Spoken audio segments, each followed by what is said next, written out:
This is the Tuesday PGA show from Awesemo.com. Myself, Ben Raza, here with my partner in time, Tim Frank, a.k.a. Fantasy Golf Man. We're off the players, on to Valspar.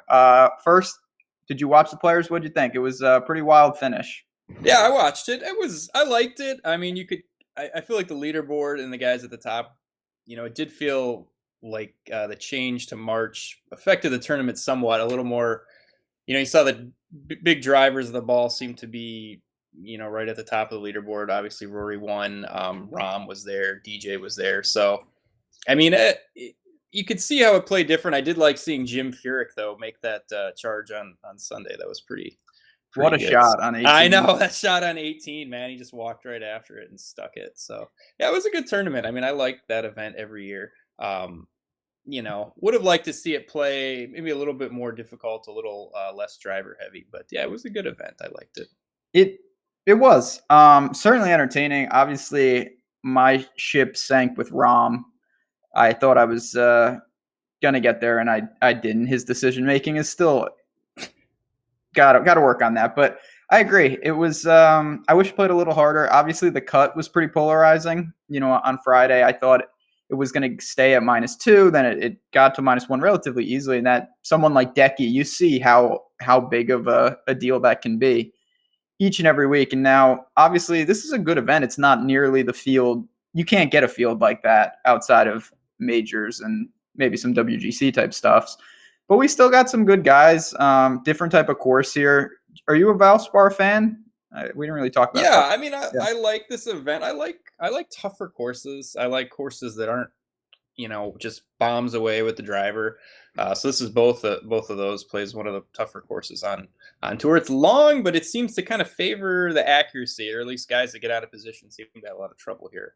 And I think the field is a lot stronger this year than it has been in the past. It seems like a lot more of the big names are playing here. So yeah, it's a good week, a good, really strong field for this event. But yeah, I mean, it's 7,300 yard par 71. They kind of get there in a strange way because it's got 4 par 5s, but it's got 5 par 3s. So par 71, but still has a full complement of par 5s. But it's not a typical Florida course. It's more tree lined. I think we see some similarities with Honda and with TPC Sawgrass, very similar looking, kind of similar playing course, and even Bay Hill a little bit, but this is really, it's kind of reminiscent of like a Carolina track where it's like super, heavy tree line course. So a lot different than what we've seen, but it's played tough in the past. Last year was the 6th toughest course on tour. 2016, it was the 6th toughest course on tour. Pretty much perennially plays over par from a stroke average perspective. 10 under, 14 under, 7 under, and 10 under. Those have been the winning scores. So, with 4 par 5s, it's really not. Those are pretty tough scoring conditions. So yeah, not a lot of birdies, not a lot of eagles this week. Longer course, but kind of generally favors the accuracy guys. I mean, we've seen Jim Furyk win here. Luke Donald has a good record here. So yeah, guys that can control the ball, I think, have an advantage this week. It is, yeah. It's a tough course. You can't overpower it. There are the 4 par 5s, but you got to. It's long irons. That's the thing that stood out for me. You're gonna have a lot of long approach shots because you're gonna sacrifice off the tee. We'll see what the wind does. Usually, it plays somewhat of a factor here, and that makes it tough. Obviously, they have the animal themed. We got snake pits.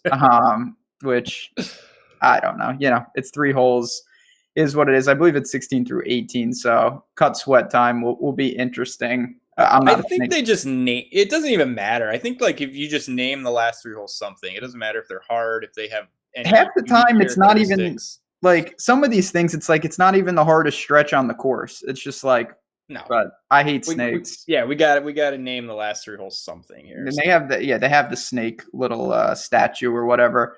But the field, I don't know if it's something because of the, I believe last year it was the WGC in Mexico right before this one. So this is probably an easier sell. Guys obviously go from Jacksonville right down to Tampa, stay in Florida, stay in the Florida swing. So you're right. The field, obviously right at the top, we got DJ.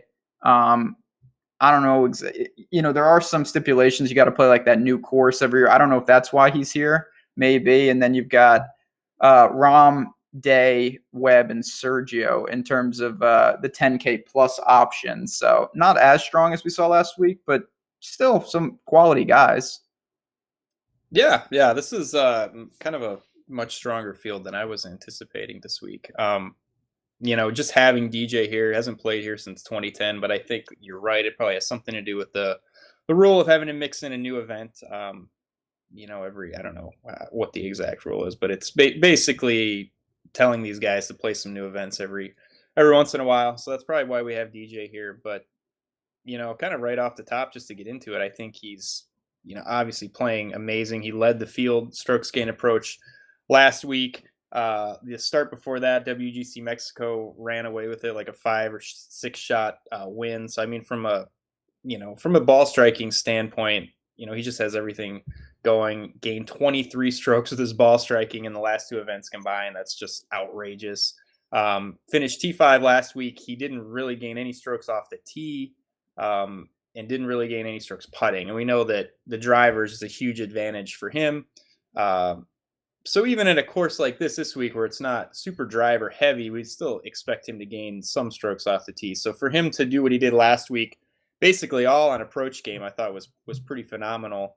And then coming off of the, kind of runaway win in Mexico. So I think, he's 11.5. He's $500 more expensive than Rahm, but for me, he's kind of far and away the best option at the top. The books have him at 5-1.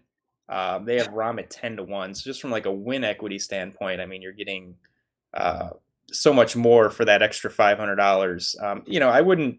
Rahm's been playing great. I kind of question, the meltdown that he had on Sunday. It was kind of funny. Saturday after the round, he said he's been working on his mental game, and trying to stay calm and do all the stuff, and then he just comes out and kind of throws that all out the window on Sunday. Yeah.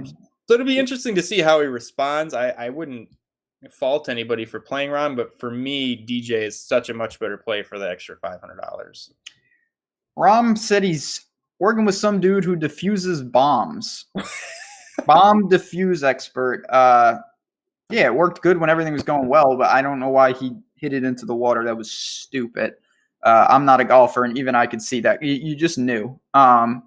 Anyway, I'm with you. DJ's the clear. If you want to factor everything in, he is the guy to beat here. But you're gonna, and this is the balance we always talk about. You're gonna get a discount if you take Rahm in terms of ownership. It's not like he's not going to be popular, but DJ is going to be really popular, as he should be. Jason Day for me. I think he's a little different, but we saw no ill effects from the withdrawal, which I wasn't surprised. I was pretty heavy on him last week. I think he's the best short game player around, and that can help here. There's a lot of long irons, scrambling, being able to putt always can keep you in it. So I really don't mind any of those. For me, the drop, and it's not that I have anything bad to say about Sergio and Webb. It's just they're in a different tier of player for me, just in general. So Sergio's playing really well, and he likes his course, and I think he makes an interesting balance build. But DJ, Jace, these are top end players. Where Webb and Sergio, to me, are in that next tier in terms of quality and talent. Yeah, I'm with you. There feels like there is a drop off after Day. I would say I prefer Day to Rahm, just like you said, because of the short game. The tougher the track, the more of a reliance there's going to be on short game. When you're missing fairways, when you're missing a lot of greens, there's going to be a reliance on around the green game. And, Day is one of the best in the world. And he's been playing well. If you take out the withdrawal, which we kind of just have to throw that out because he looked fine last week, 8th, 4th, 5th in his last 3 starts, gaining a ton of strokes off the tee, kind of, treading water on approach. But that's kind of been that's been his game for the last few years. Gained a ton of strokes off the tee. Not very good on approach, but great short game, great putter. So, yeah, after DJ, I prefer Day to Rahm. And then I'm with you, drop off to Webb. And Sergio, who's been striking the ball great, struck it again really well last week. T22, gained a little over 4 shots with the ball striking. So he's been striking it really well. But it's really, that's a tough price, 10-1 for Sergio. So I like him, but, I'd rather get up to Day, who we feel just has a lot more win equity than Sergio. Yeah, I think Sergio right now is slightly safer, to be honest. He's playing well. I expect another good performance. And can he put it together? Of course. But Day, to me, just in a different class.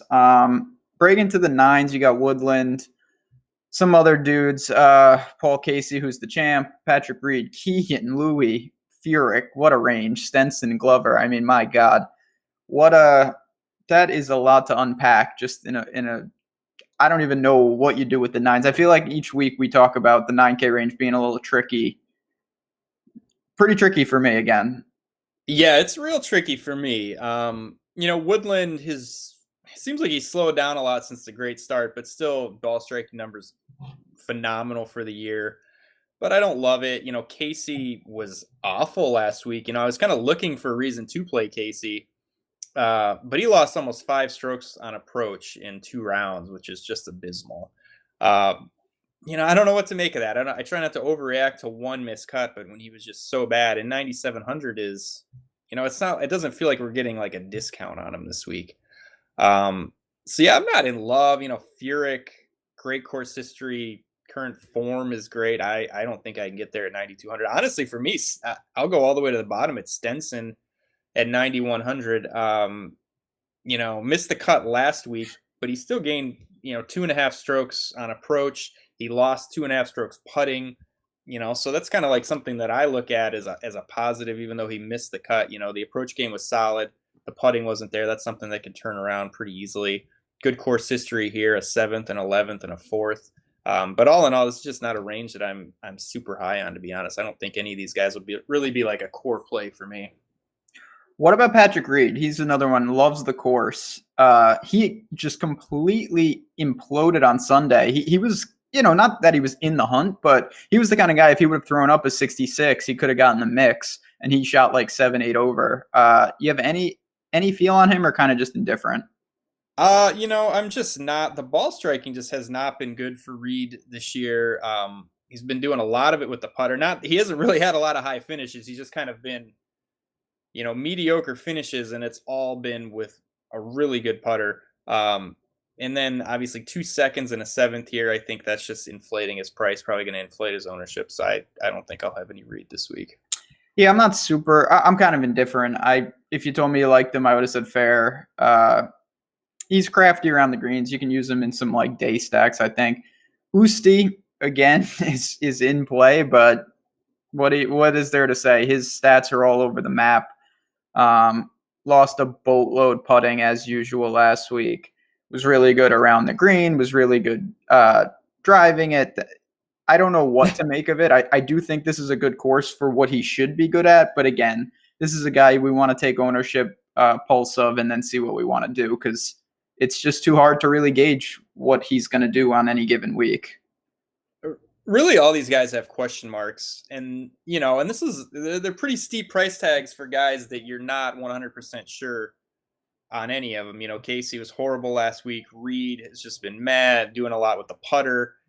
Usti and Keegan strikes it. I mean, you look at the ball striking numbers, and every week it's just off the charts. But the guy, he's just, you got a T46, T51, T67. He's had some good finishes in there, but he's also had some pretty dreadful finishes for as well as he struck the ball. So yeah, these are all question marks for me. And I mean, none of these guys do I really have a lot of confidence in. I mean, I'll just go back to Stenson because the ball striking was good, the putter was bad, and I think that's more likely to turn around. But I'm not in love with any of these guys. No, Keegan.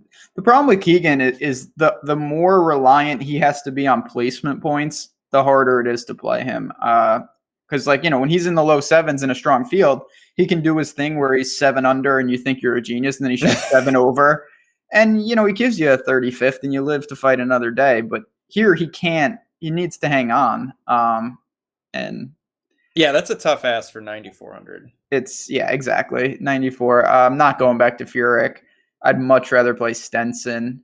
And then the last guy, and I don't really have a strong take, is Lucas Glover, who's kind of in that Keegan bucket. He strikes it so well. We both kind of, I think, felt it coming. He was putting way above his head recently. You knew that may be coming to a screeching halt. I'm not sure I'm super interested in him, but the ball striking is always impressive with a guy like that. Gains on the irons practically every tournament. Yeah, just kind of ran into it last week, unfortunately.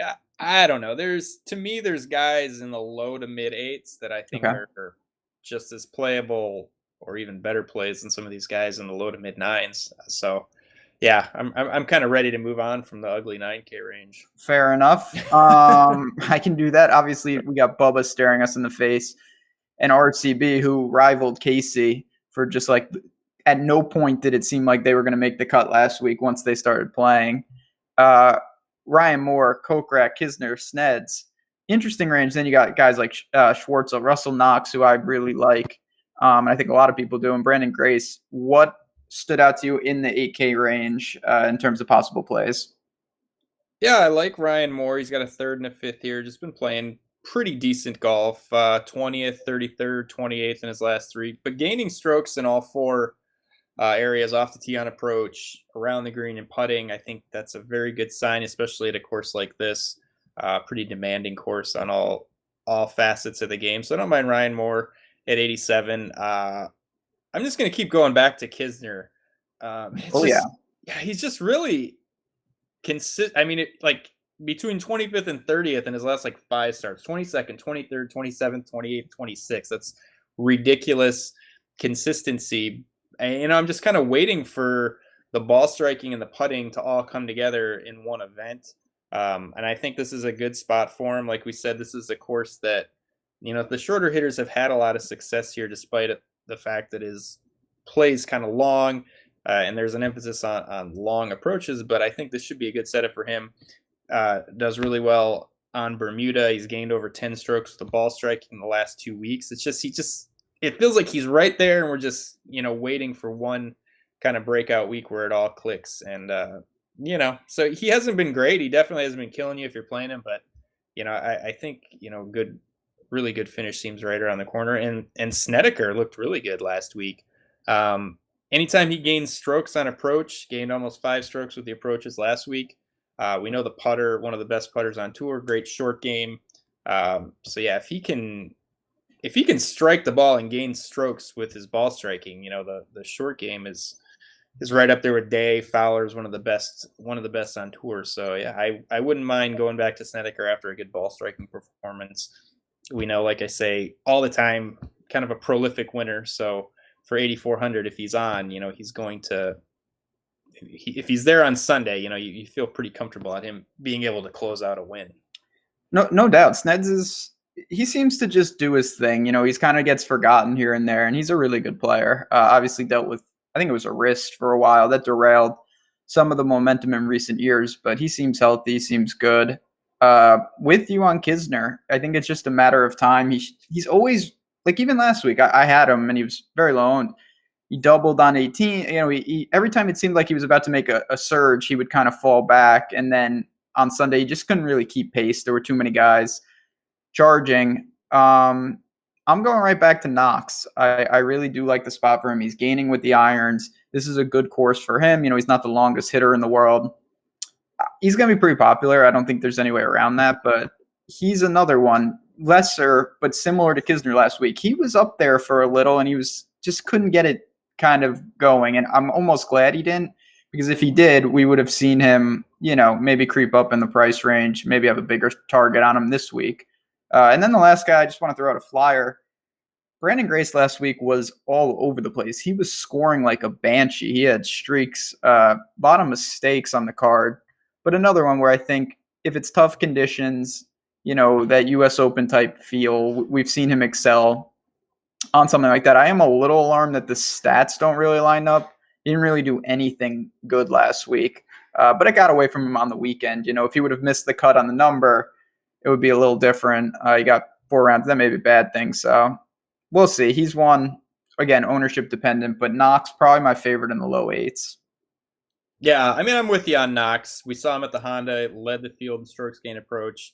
And then last week he gained a little over 4 strokes on approach. So yeah, 2 back-to-back really good rounds or really good events with the irons, and that's what we're looking for out of him.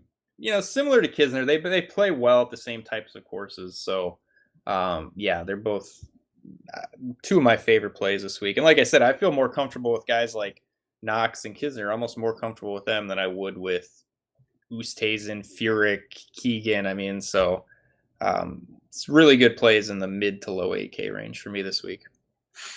It's definitely, if you build balanced, I think that's a spot you can kind of attack and mix and match. Take 2, 3 of those guys, maybe one above and two below, something like that, and it works out nicely. I haven't built just yet, but there's some definitely guys who you could interchange with a 9K range.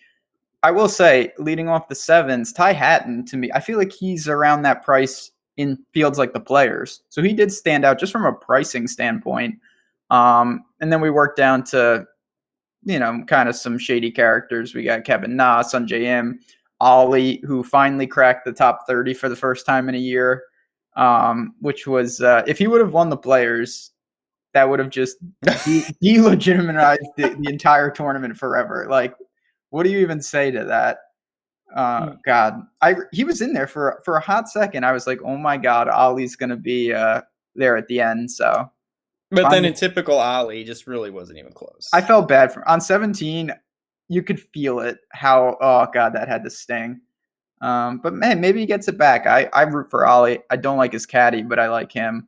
And who else we got here? M. Thompson, no, Zach Johnson, just mentioned. Get him out of here. Graham McDowell, Chris Kirk. Yeah, I'm not even going to list these guys off. What are you making of? We'll start with the high sevens. Kind of like from Stricker on up. Yeah, I mean, I'm with you on Hatton. Seems a little underpriced. I don't know. He was kind of a late entrant to the field. I don't know if that shouldn't have anything to do with his pricing, but yeah, 7,900 seems like a really good price for him. Seems like one of the better golfers in this range. I'll go back to him at 7,700. He missed the cut last week. Stupid. He got a hole in one and then just right in the water. Way to waste it.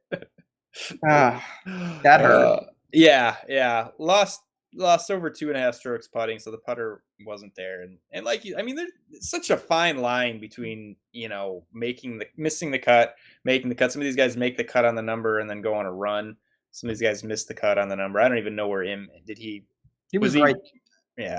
I mean, he was close enough where, and he's been awesome, but people forget, I do sometimes, he's a rook. Like, he's just been out here for a little. I know he's consistent when you compare him to like Albertson and these other guys, but like, he's still going to take some lumps early in the season and whatnot. Yeah. And I mean, that was the deepest field of the year too. I think exactly. Forget that. It's like, the 70th best golfer in that field was pretty damn good, so there's, every guy that missed the cut, you had to. It was pretty decent guys that had a bad Thursday and Friday. But yeah, I'll go back to him. I mean, it's just one of those things where the ball striking has been there all year, so I'm not going to let one miscut kind of scare me off of him. Not a lot in the upper 7 range. I mean, I don't know. Somebody that stuck out to me, but it's like this guy I never like him, but Nick Taylor. Just gained a boatload of strokes on approach last week. And if you look at his last 4 events, 16th, 30th, 33rd, and 28th, but the ball striking really wasn't there until last week. And then all of a sudden he just exploded and gained like 8 strokes on approach. But, he's throwing together 4 good events coming off a super hot, approach game, 16th in the strongest field of the year. I don't know what to make of that, but he's definitely somebody that stuck out to me at 7,300. I don't know how many other people are going to go there or they're going to see that, but it kind of just jumped off the page of me when I was looking at the ball striking and approach numbers from last week. It's definitely hard not to notice it if you dig in. Like Nick, he's playing good. I've seen his name thrown around. I always get freaked out about that a little just because it's Nick Taylor. I play him occasionally and I get him at 0.5%. You're not going to get that this week. I'm not saying he's going to be popular, but form is good, and I do think it's an okay course. For me, and I make this is a real safer. Neiman is right there, and I'm going to fall into the Neiman trap. I don't know if it's an actual trap or I'm a genius. It'll be probably somewhere in between. Is that bad? What do you think about your boy? I don't know. I feel people, I'm looking at all these betting cards on Twitter. People are betting Neiman, and I saw like my buddy Ryan Baroff. I'm texting him like, why is everyone betting Neiman? Like where? Because I'm looking at the finishes. They're not good. The ball striking, not good. The ball striking is great. He's 11th in the field in ball striking. gaining, you know, 0.8 off the tee and on approach. Very good for a $7,200 golfer. But Ryan's take was that he's figured the chipping out and he's gaining strokes around the green in like his last 3 events, and like that was it. Like that's all he needed, and now he's sold. Yeah, I like sold. where Barrett says that, because that's the killer with him. He can't chip. Yeah, so Ryan claims that he's figured the chipping out, and we know the ball striking's there. So if he's figured the chipping out, and we know the putting is 100% luck, there you go. He's a lock. Lock it in. It's just, for me, 7,200 with his ability to score, I don't mind it. You know, you make a cut, you maybe rack up. He has 4 par 5s to attack, as you said, so it could be there. But you're going to be tested around these greens. There's no doubt about that. Yeah, I don't know. There's some other. I'm drawn to Roberto Castro. I don't know dear why. God. I don't know why, but he's 8th on tour in approach. Like, the approach game has been so good all year. He's gaining almost a full stroke around on approach. The rest of the game, not so much. But I don't know. He's 20th at Honda, 25th at Puerto Rico. I don't know. He's kind of a reverse Gary Woodland. Seems like he plays well. He's a shorter player that plays well at longer courses. Like, it's weird. He almost won. He's in a playoff at Quail Hollow. Yep. He had a second at Memorial. He had a third at the BMW Championship a few years back. That's like at the Crooked Stick. It was like a 7,500-yard par 72. So it's like all of his, and it's pretty bad that I have to go back like 5 years to get like 3 good finishes out of him. Anything to justify it. I like it. Yeah, touting 101. You gotta just kind of find that data. Yeah, I remembered that. Him and James Hahn, what a playoff at Quail Hollow. James Hahn was like retired, and this is like his last event, and then he won off. Anyway, there are certain guys like that, and it's the prevalence of those long irons. If he can lay back and dial it in from 200 plus on a lot of these, you can attack like that. There are certain other guys, and that's where it's interesting with someone like DJ's so talented it doesn't matter, but like those guys, they don't hit a lot of 200-yard plus iron shots from there because they're always aggressive off the tee and they don't have to. Some of these shorter, tight tracks, they force those guys to hit shots that they don't hit as much as prevalent. So these shorter hitters are almost used to doing that because they do it at all different types of layouts, and that could be an advantage here. Do you have? I know I'm kind of dancing around him. Maybe he's drafting off of Furyk. Do you have any interest in Stricker, who, when he was a little younger, loved this course? No, I don't know. He just fit for him. Hasn't seemed like it's been there for him this year. No, it hasn't. Just scraping by to make the cut, and then when he makes the cut, there just has not been anything there. So yeah, I'm not. These older guys, it's hard to just figure out when it's gone. It's like that's something you got to think about. With obviously Furyk still has it, but it's a legitimate concern that Stricker's game might just not be there anymore. When he comes in 7th, I guess we'll find. Yeah, I mean, it's tough because he's so crafty, but that's a reasonable thing. And with him, the concern I have is like, does he have even any upside left? Like, yeah, he can make cuts, there's no doubt, but what is he really going to give you? I would rather take the guys we talked about. Bo Hostler's there. Don't think I can touch him. God. I'd go back to Mullinax. Missed the cut last week, but just kind of like him, lost about 2.5 strokes putting. I don't know if this is the best course for him, but I'd be willing at 7,100 to go right back to Mullinax, to be honest with you. How many teams would you have had to make to have Brian Harman last week? From the 500 more than Noren. Yeah, he was in the next tier of like, wow, I didn't even know he was in the players. Like, I didn't realize he was in the tournament until Saturday or Sunday. I wanted to tweet, this is a terrible tournament when Brian Harman's up there, but people get so touchy about stuff. Harman and Ollie playoff. Yeah. No, more about him. I don't know where that came from. I'm skeptical. I'll let that wait and see. I'm a Brian Harman fan. I don't know exactly where he is. I think I'll forever be waiting on Charlie Hoffman. Not super thrilled. I'm going to go back, and this is just a pure feel play from me. CT Pan. He did not do anything on the weekend. Players, he did make the cut, fizzled. Another guy who he's a short hitter, but he doesn't mind long courses at all. And it's because he can hit long irons very well. I don't mind him here. It's flat 7K. This is more of a field where he has a fighting chance. Last week, you said it. He's just not that good compared to these best players in the world. And he's a young guy. We'll see. This is more his speed. I wouldn't be stunned to see him, attack, maybe break through the top 20 or something like that on a good week. Yeah, I actually had Pan written down, lost 4.6 strokes putting, so a lot of the... And he's a good putter. Yeah, a lot of the poor play you can attribute to the bad putting. That's always something I look at. I'll just look at the guys that made the cut, go to the bottom, and see who was just terrible on the greens. And he was pretty much Usti, Pan, Chris Kirk, and Patrick Reed, shockingly, are kind of the worst of the guys that made the cut last week. So I was over on all those guys. Real sickos. Not quite as bad, that's something I would do. I usually bet the guy who finishes like dead last in strokes gained putting.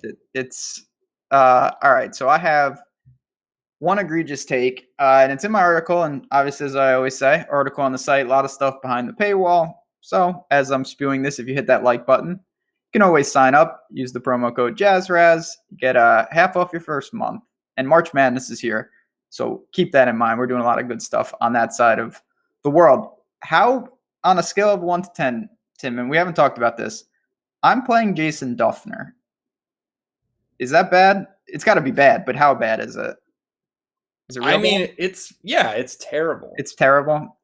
So he likes. Can I read off his finishes here? 74th, cut, 75th, cut, 73rd. That's what I got for. So now he's reversed. He's going down. I don't want to say he showed life, but he likes. This is the type of track he should like. That's step 1. 2. Last week he gained everywhere and he lost 6 strokes putting. So he gained 2.4 with the irons, 1.2 around the green, lost 6 strokes putting. That was the first time, the irons are coming around a little, and that obviously when you lose 6 strokes putting, you're gonna have a tough time. It is Duffner, and he's not a good putter, so that can happen. Going to a course that he likes, gonna be 1% owned. Jason Duffner's I'm not saying he's gonna do anything super crazy, but I have a feeling he has a decent week this week. And when he does, most of the other guys in that team will be cut, so it won't help me. But in theory, it should help me. So you're going to play him over a 20% owned KH Lee this week? So KH Lee, and I'm going to blame you for this because you told me, I think it was at Genesis, that he led the strokes gained approach. Yeah. His name is everywhere. My entire Twitter feed is just various tweets about KH Lee. What's the deal with you? He actually is your boy, as I often say. What is going on with this guy? Yeah, so he was T25 at Riviera, led the field in strokes gained approach. Then he played at Puerto Rico. He's T35. That wasn't great. But then he was 7th at Honda, and he gained like 8 more strokes ball striking. Like the ball striking, just all of a sudden, he went from missing 8 cuts in a row to just being like an Asian Adam Scott or something. That's what Duffner's going to do.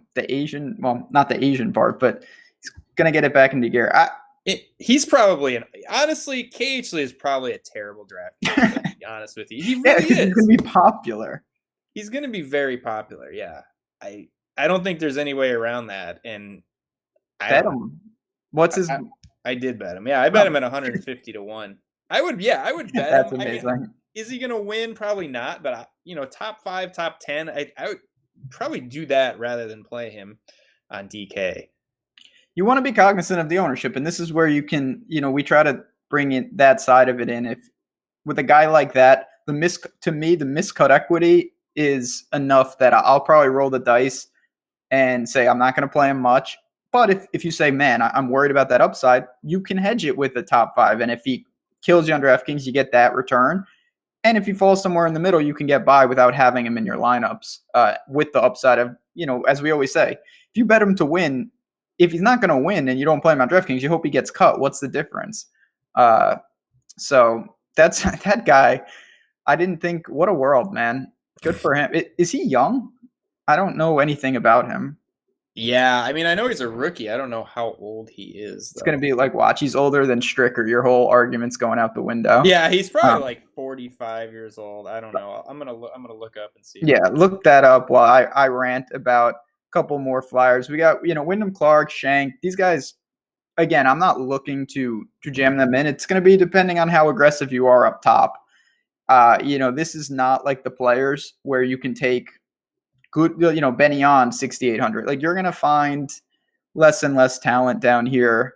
As we work down, do you have anything? Bill Haas, dear God. There you Um, go. That's your boy. that's his ship has sailed. He's Um, 27, by the way. 27. Okay, so Yeah. he's on the younger side. Anyone Are you else in these mid sixes? Danny Willett? Nah. are you excited for the return of former world number one Luke Donald? Yeah, this is like Harbor Town warm up for him.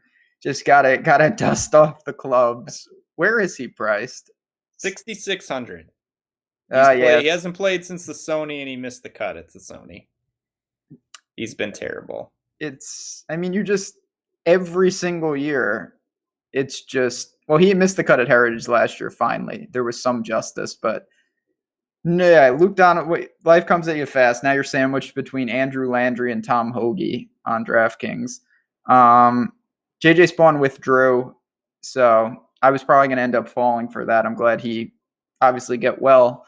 Guess he's dinged up. Dylan Meyer, another borderline creative player. This is what we're going to have to deal with in the mid to low sixes. Yeah, it's really ugly down here. So it just can maybe another thing to throw at a balanced roster that this is pretty bad. I don't Tway at 6,500 has not been playing good, but that seems too cheap for him. Got another guy that I just never play that I don't think is any good, but kind of stuck out to me just from the way he's been playing and a little bit of ball striking was Max Homa at 6,300. Yeah, I know. I see the look on your face, but it's like That guy's a good Twitter follow. 20th, 37th, 10th, and 26th. That's his last four starts. I do want to.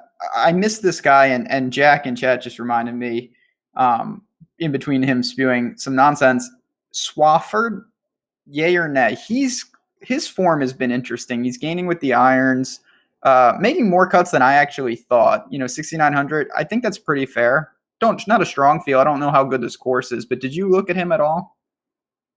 No, I don't. He's kind of been off the radar for so long. I don't know. It seems like after he won the Career Builder, it was just like he was like, I'm kind of done. He was a guy that I loved in his his rookie, maybe his second year, but yeah, he hasn't been on the radar in a while. Yeah, I mean making cuts, I don't know, but there just didn't seem anything that jumped out the page as far as I mean, I'm looking. It's like current form, course history, ball striking. I mean, those three things. If nothing really stands out there, I mean, most of these guys are just going to be a pass for me.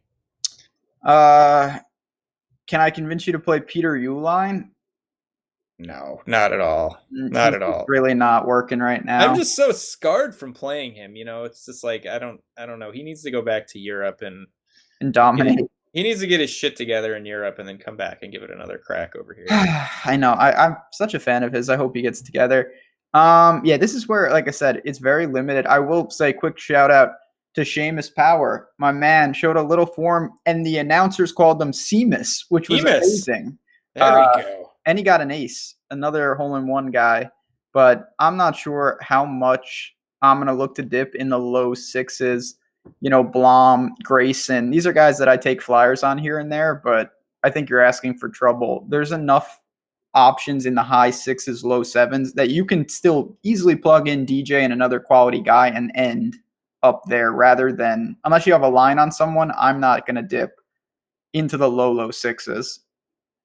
Yeah, there's just not much down here. Max Homa is interesting, though. That's a good call by you. He is playing well. That was the only thing that I saw of someone that was playing fairly well and had, at least gained some strokes with the ball striking. I really tend to shy away from guys. Maybe they've had 3 or 4 good finishes, but if it's all been, around the green or on the green, that's probably something I'll still avoid. But, I mean, it's Max Homa, so he's not going to gain 10 strokes on approach, but at least he's, in the positive numbers on the approach game, which you couple that with like 4 top 30s in a row, 6,300 in this field, I don't think is terrible. I mean, he's not a name that I love playing. He doesn't have a lot of pedigree, but it's pretty ugly down here. There's not a lot of guys that I saw that really stuck out to me.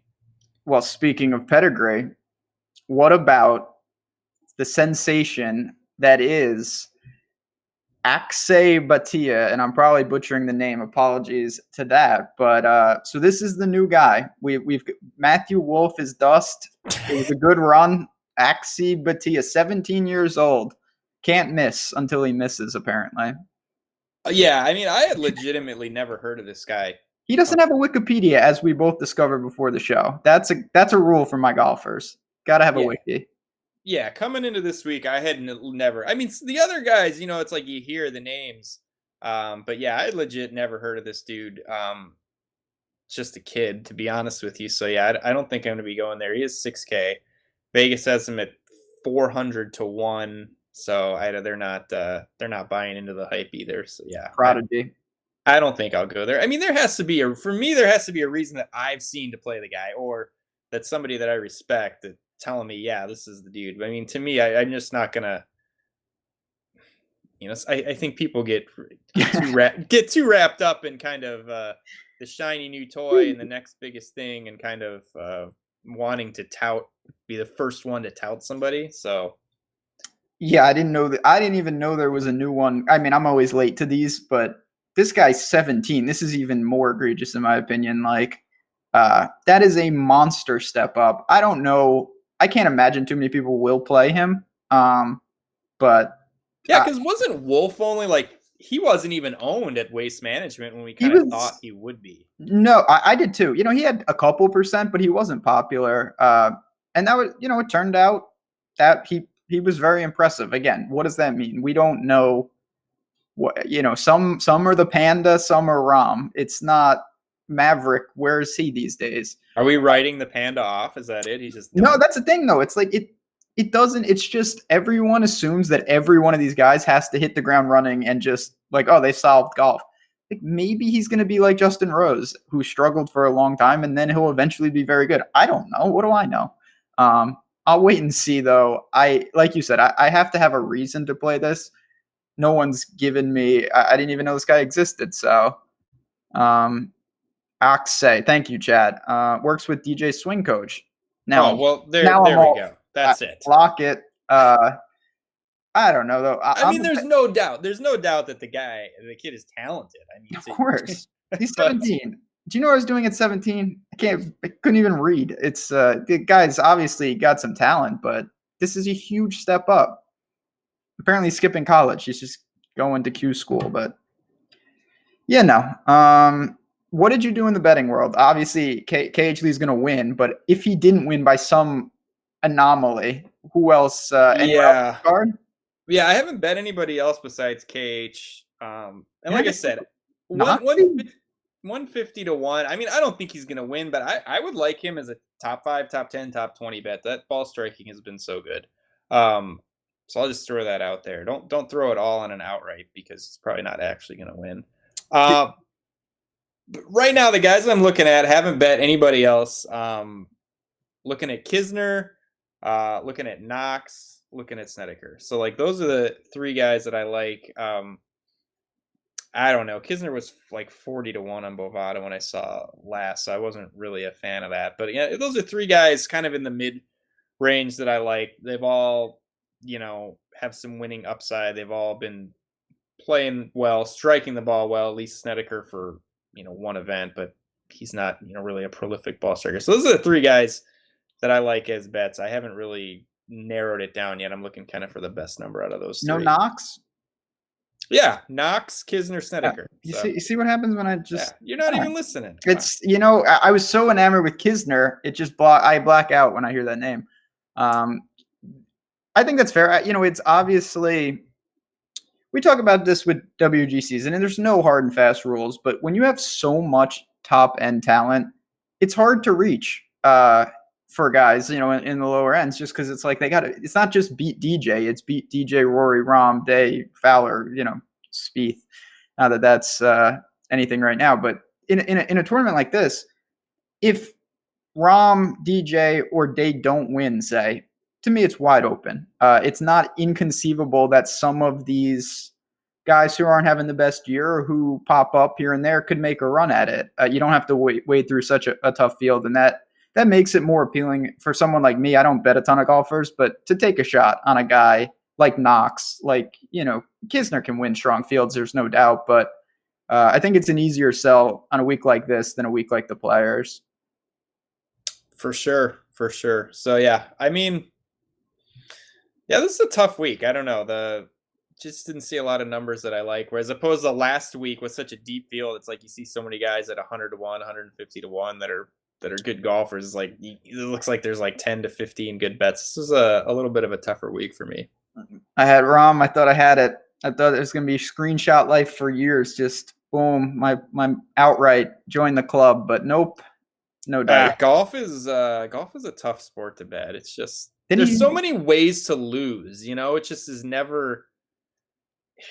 I mean, there's just I remember having Kuchar at the Shell Houston Open. He has like a 8-shot lead and he just blows it all. He rinses one on 18. You're like, even leads that you think are so safe, they're just never safe. So yeah, on the DraftKings side too, and just with DraftKings, these tournaments, they're so top heavy.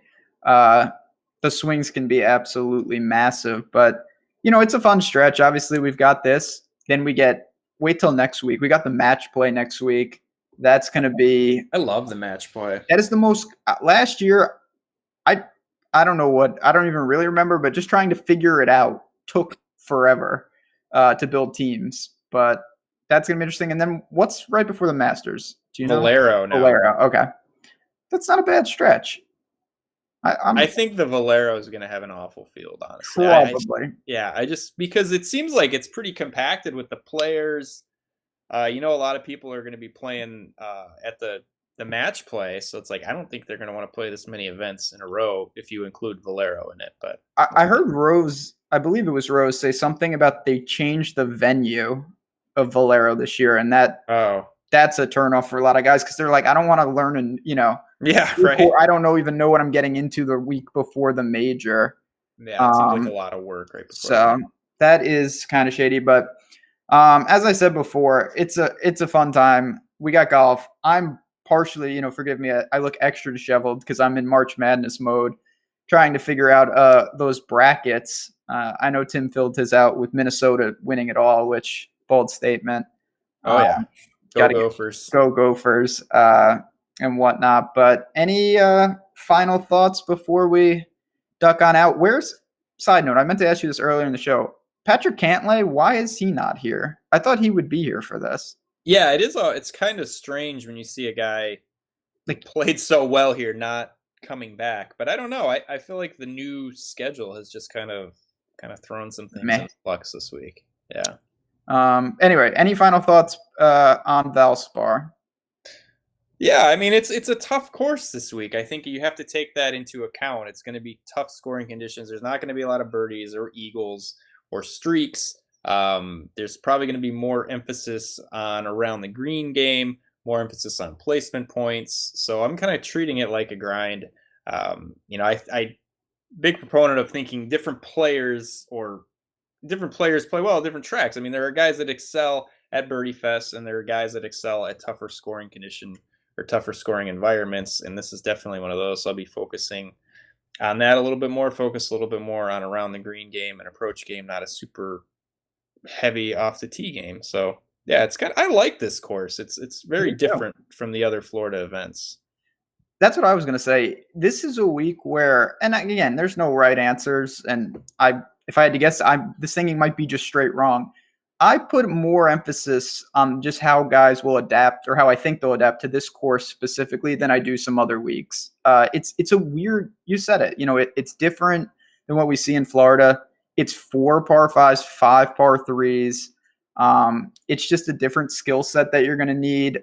Bogey avoidance actually has some relevance, unlike where it's like, oh, my guy at John Deere only got 4 eagles. I'm falling behind. It's like, this is going to be, you can survive with a 3 birdie, 1 bogey round. Cut's going to be over par, I would assume, unlike what we normally see. So I like that. You can build some lineups that are different, that aren't as aggressive, get these guys through the cut.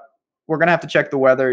As usual, tee times become more and more important if there's some type of possible split. But I like events. It becomes a grind where you can kind of separate this from other ones during the year and say, okay, I can build differently this week. Match play is going to be different. Valero, I could live without, and then the Masters, interesting stretch here that gives you a different test every week. Does that make sense? Yeah. Okay. Yeah. I mean, Sure. this is just it's a good track. It's a good anytime that the course plays over par from a stroke average perspective, and we can see a winning score of less than -10, which is in play. I'm a fan of it. So. Same. Well, on that note, we're going to get on out of here. As I always say, everyone, make sure tomorrow night, Q&A, me and Jason Roslin, we're going to break down lineup construction, what we actually did with this, because I have not built yet. Any questions, you can find us on Twitter. You got Tim, who's actually good at Twitter, me, who's trying to be good, doing my best out there in the world. But good luck, everyone. If you have March Madness questions, hop on in. We're going to be having a lot of fun with that. We got everything else. So we will see you next week for the match play. Take care.